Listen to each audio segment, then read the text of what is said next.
fé é a grande escapatória, a grande desculpa para se fugir à necessidade de pensar e avaliar as evidências. A fé é acreditar apesar de, e até talvez precisamente por causa da falta de provas.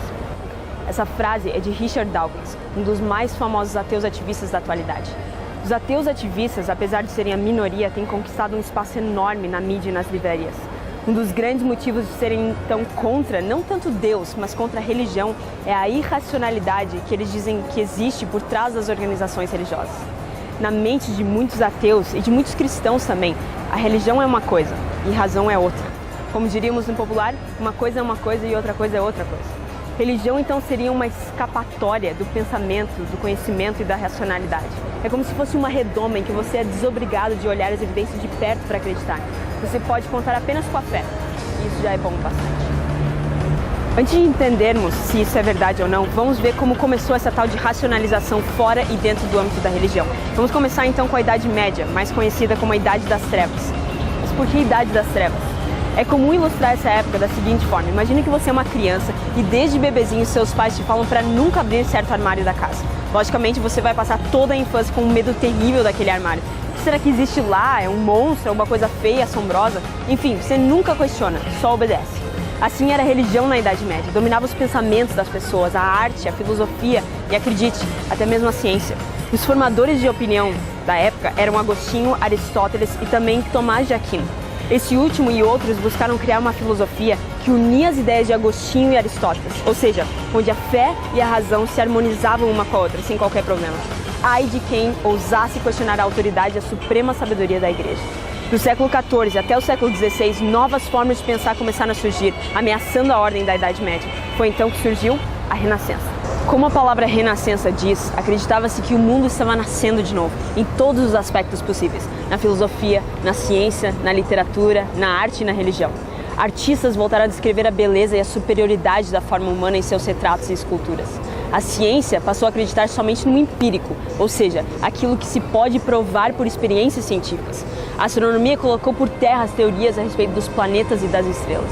A medicina passou a descobrir que as doenças não eram causadas pelo pecado ou pelo demônio, mas por agentes externos e internos no corpo humano. E na religião, a maior revolta de todos os tempos, a reforma de Lutero. Mas não pense que essa mudança foi tranquila. Muitos desses renascentistas sofreram duramente por pensar diferente das autoridades da época. Um exemplo disso foi o caso de Galileu, que por dizer que a Terra se move em torno do Sol e não o contrário, foi condenado à morte em 1633. Finalmente, a França continuou o que o Renascimento tinha começado, com o Iluminismo. Foi uma época de formalismo, geometria, beleza e principalmente intelecto. E é claro, o que a França fez, a Europa copiou. Voltando à história do armário, é como se uma criança tivesse finalmente reunido a coragem de abrir uma fresta do móvel e visto que lá dentro não tinha nada de terrível ou assombroso, mas infinitas novidades e oportunidades. Os filósofos e cientistas ateus se tornaram cada vez mais comuns e populares. A partir de então, o cristianismo tomou um choque térmico. O que antes era fácil de explicar, Deus disse, agora deveria ser revisto e confrontado com evidências. A palavra fé começou a ser sinônimo de preguiça e falta de intelectualismo. Numa época em que o intelectualismo era a fonte da verdade, Thomas Paine escreveu o seguinte: a arma mais formidável contra erros de todo tipo é a razão. Nunca usei outro e confio que nunca usarei. Enquanto no século XVII era mais raro ver um ateu do que ver gelo no deserto, no século XVIII começa a aparecer o deísmo, ou seja, Deus existe, mas não se envolve com o ser humano. Assim como o ateísmo, principalmente influenciado por Voltaire, Hume e Immanuel Kant. Depois dessa reviravolta do intelecto e de praticamente tudo que existia na sociedade, a Igreja e a Bíblia receberam algumas pancadas científicas. Alguns se levantaram para defender que a fé e a razão poderiam andar de mãos dadas. Depois de Tomás de Aquino, um dos primeiros foi William Paley, que tentou mostrar evidências para a existência de Deus. Depois dele, muitos defenderam o cristianismo e a Bíblia, formando uma área de estudo chamado apologética, ou seja, a defesa racional do cristianismo.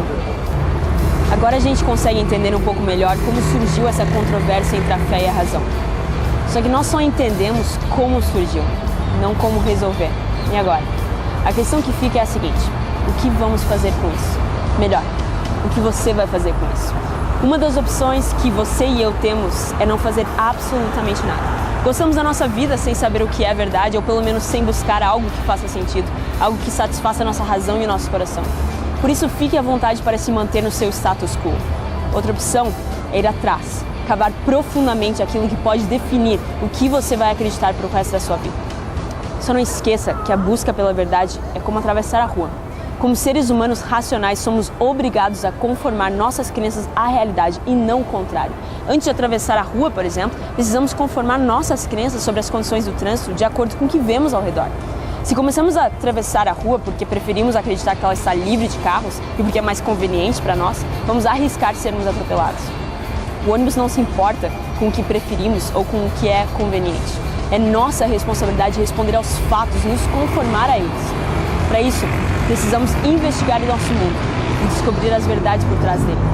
Como diria o filósofo René Descartes, é insuficiente ter uma mente boa, o mais importante é aplicá-la bem. Aqui está o desafio. Durante esses 12 estudos, faça uma viagem racional para o encontro da verdade. O mais importante de se lembrar em toda essa viagem é o seguinte: a verdade é a verdade, quer acreditemos nela ou não. A verdade não requer que a gente acredite nela para que ela seja verdade, mas com certeza ela merece ser acreditada.